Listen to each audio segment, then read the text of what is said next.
धनु राशि के मेरे प्यारे दोस्तों, आपका स्वभाव है दुनिया को सही रास्ता दिखाना और बड़े विजन के साथ रिस्क लेना। लेकिन क्या हो जब आपका अपना ही रडार अगले 25 दिनों के लिए पूरी तरह से ब्लैंक हो जाए?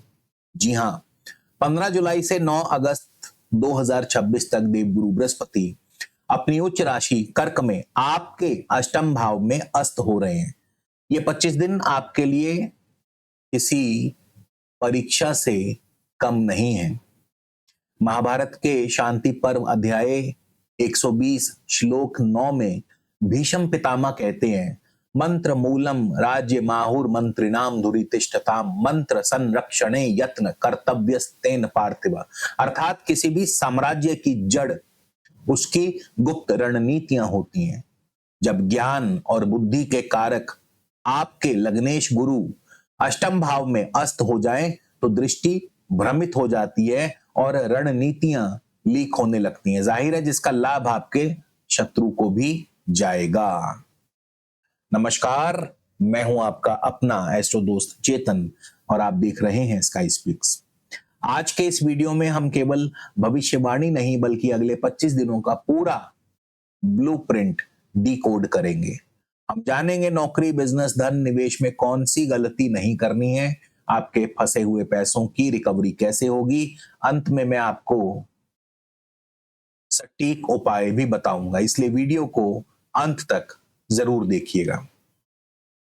अक्सर दर्शकों के प्रश्न आते हैं, कंफ्यूज रहते हैं कि गोचर फल, राशि फल किससे देखें, लगन से देखें या चंद्र राशि से। तो मैं आपको बहुत सिंपल सी बात बताता हूं। चंद्र राशि जो है आपका मन है, आपकी साइकोलॉजी है, आपकी भावनाएं हैं। लगन राशि आपकी फिजिकल रियलिटी, आपकी भौतिक और वास्तविक परिस्थितियां हैं। और इसीलिए राशिफल, गोचर फल हमेशा दोनों से देखिए, तभी आपको सही और क्लियर पिक्चर हासिल होगी। अब बात करते हैं गुरु अस्त का असली मतलब क्या है। तो जब भी कोई ग्रह सूर्य के अत्यंत करीब आता है तो उसकी अपनी शक्ति जो है वो क्षीण हो जाती है। 16 जुलाई को सूर्य भी कर्क राशि में प्रवेश कर रहे हैं। धनु राशि के लिए गुरु केवल ग्रह नहीं है, आपके लग्नेश यानी स्वयं आप और चतुर्थेश यानी आपके सुख भाव के स्वामी हैं। और अष्टम भाव भी केवल संकट का नहीं है, ये हिडन एरियाज का है, इंश्योरेंस का है, टैक्स का है, गूढ़ विद्याओं का है, अचानक होने वाले जीवन में परिवर्तन का है। तो जब लग्नेश अष्टम भाव में अस्त हो जाए तो आपके अंदर की क्षमता तो 100% है, लेकिन सही समय पर सही निर्णय लेने की ताकत शून्य हो जाएगी। ऐसा लगेगा चीजें रुक रही हैं, लेकिन वास्तव में ब्रह्मांड आपको गलत दिशा से हटाकर सही दिशा में ले जाने की तैयारी कर रहा है। करियर की बात करें, प्रोफेशनल्स और सर्विस क्लास वालों के लिए अगले 25 दिन डिसीजन मेकिंग की एक मनोवैज्ञानिक परीक्षा है। अभी अगले 25 दिन करियर में कोई बड़ा परिवर्तन ना करें। चतुर्थेश अष्टम में है, जिसका मतलब है कार्यस्थल पर आपका कंफर्ट जोन छिन सकता है। क्योंकि 16 जुलाई से अथॉरिटी के कारक सूर्य आपके अष्टम भाव में गुरु के साथ होंगे, इसलिए वरिष्ठ अधिकारियों के साथ मतभेद या काम के तरीके पर असहमति बन सकती है। गुरु अस्त होने से अपने आप को, चाहे आप सही हो फिर भी जबरदस्ती अपने आप को सही साबित करने की चेष्टा मत करें। प्रमोशन या नई नौकरी की बातचीत में हर ऑप्शन को बार बार जांचें, 2 बार तो कम से कम अवश्य जांचें। हाँ, यदि आपका कार्य रिसर्च, ऑडिट, इन्वेस्टिगेशन, कंसल्टिंग से जुड़ा है तो यही गोचर आपको गहराई से काम करके अलग पहचान दिलाएगा। बिजनेस की बात करें तो व्यापारियों के लिए ये समय रिस्क मैनेजमेंट का है। धनु राशि वाले अक्सर एक्सपेंशन मोड में रहते हैं, लेकिन अष्टम भाव का अस्त गुरु आपके कैश फ्लो में अचानक रुकावट ला सकता है। इसके अलावा बिजनेस में अभी कोई नई शुरुआत करने को टाल दीजिए, कम से कम अगले 25 दिन के लिए टाल दीजिए। अगर बहुत जरूरी हो तो भी इन 25 दिनों में आपको किसी भी नई पार्टनरशिप, बड़ा टेंडर या प्रॉपर्टी के कागज पर बिना पढ़े साइन नहीं करना है। अष्टम भाव में अस्त गुरु होगा, विवेक पर पर्दा डालेगा ही डालेगा। कोई ऐसा व्यक्ति जिसे आप अपना मानते हैं वो आपको ऐसी सलाह देगा जो आपके बिजनेस को रिस्क में डाल सकती है। प्रॉफिट बाद में सोचिए, कैश फ्लो की प्लानिंग पहले कीजिए, क्योंकि अष्टम भाव अचानक लाभ भी देता है और अचानक लायबिलिटी भी बढ़ा देता है।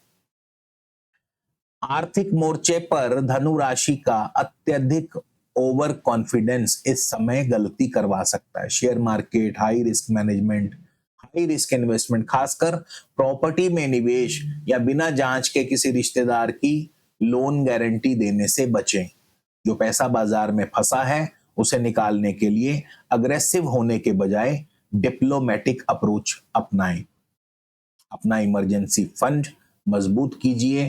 टैक्स, इंश्योरेंस आदि के डॉक्यूमेंट्स अपडेट रखिए। 9 अगस्त को गुरु के पूर्व में उदय होने के बाद ही आपको अपना फंसा हुआ पैसा वापस मिलने के स्पष्ट योग बनेंगे। दोस्तों, गोचर में क्या चल रहा है ये तो हम आपको बता ही रहे हैं, लेकिन आपकी जिंदगी में क्या चल रहा है ये आपकी जन्म कुंडली बताएगी। और अगर आप जानना चाहते हैं आपकी जन्म कुंडली में क्या चल रहा है, या आप अगर आगामी 3, 6 या 12 महीने की अपनी स्ट्रेटेजिक रिपोर्ट बनवाना चाहते हैं, तो अभी फोन उठाइए, अपना नाम, अपनी जन्म तिथि, जन्म समय, जन्म स्थान स्क्रीन पर दिए व्हाट्सएप नंबर पर हमें मैसेज कीजिए। शुल्क लागू रहेंगे। रिश्तों की बात करें तो धनु राशि का स्वभाव साफ और स्पष्टवादी है। आप सच बोलते हैं, लेकिन कई बार वही सच सामने वाले को कठोर लग सकता है। 15 जुलाई से 9 अगस्त के बीच आपकी बात सही होने के बावजूद उसका प्रभाव गलत पड़ सकता है। चतुर्थेश के अष्टम में अस्त होने से घर की शांति प्रभावित हो सकती है और प्रॉपर्टी के पुराने विवाद अचानक से उभर सकते हैं। जीवन साथी के साथ ईगो क्लैश न बनने दें। ये समय जीतने का नहीं, रिश्ते बचाने का है। हेल्थ की बात करें, अष्टम भाव क्रॉनिक हेल्थ डिजीज का भी है और गुरु अस्त होने के कारण शरीर कई छोटे छोटे संकेत आपको देगा, उनको नजरअंदाज मत कीजिएगा। लिवर, पाचन तंत्र, गैस, एसिडिटी, पेट, छाती की समस्या अवश्य बन सकती है। कोलेस्ट्रॉल का बराबर ध्यान रखें। हैवी डाइट और जंक फूड बिल्कुल बंद कर दें। सुबह की सैर और हल्का व्यायाम आपके लिए लाभदायक रहेगा। इन 25 दिनों के रिस्क को न्यूट्रलाइज करने के लिए आपके लिए सबसे बेस्ट रेमेडी है लग्नेश गुरु के बल को वापस प्राप्त करने के लिए एक पीला पुखराज यानी येलो सैफायर पुरुष अपने दाएं हाथ की इंडेक्स फिंगर में और महिलाएं बाएं हाथ की इंडेक्स फिंगर में 5 या 6 रत्ती का पुखराज सोने या चांदी में गुरुवार के दिन धारण करें।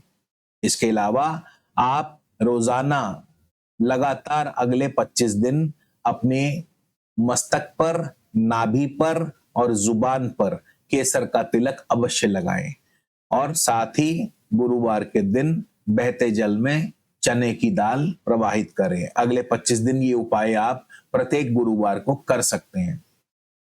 गुरु के बल को बढ़ाने के लिए, ज्ञान और क्लैरिटी के लिए अपने नॉर्थ ईस्ट कॉर्नर को साफ रखें, स्वच्छ रखें।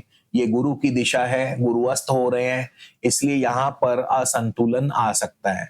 तो इस दिशा को स्वच्छ रखें, एक्टिवेट करें और इस दिशा को एक्टिवेट करने के लिए एक ब्रास स्वस्तिका यानी पीतल का स्वस्तिक चिन्ह इस दिशा में अवश्य स्थापित करें। तो दोस्तों, अगर ये विश्लेषण आपको अच्छा लगे तो वीडियो को लाइक कीजिए, शेयर कीजिए, चैनल को सब्सक्राइब कीजिए और हाँ, पिक्चर अभी बाकी है क्योंकि 26 जुलाई 2026 से कर्म फलदाता शनि देव भी वक्री होने वाले हैं। शनि का ये वक्री होना आपके करियर का पूरा नक्शा पलट सकता है, जहां पिछले कर्मों का हिसाब भी होगा। और क्या होगा जानने के लिए बेल आइकन जरूर दबाएं ताकि अगला वीडियो आपसे बिल्कुल भी मिस ना हो। विदा लेता हूं, मैं हूं आपका अपना एस्ट्रो दोस्त चेतन। जय श्री राम।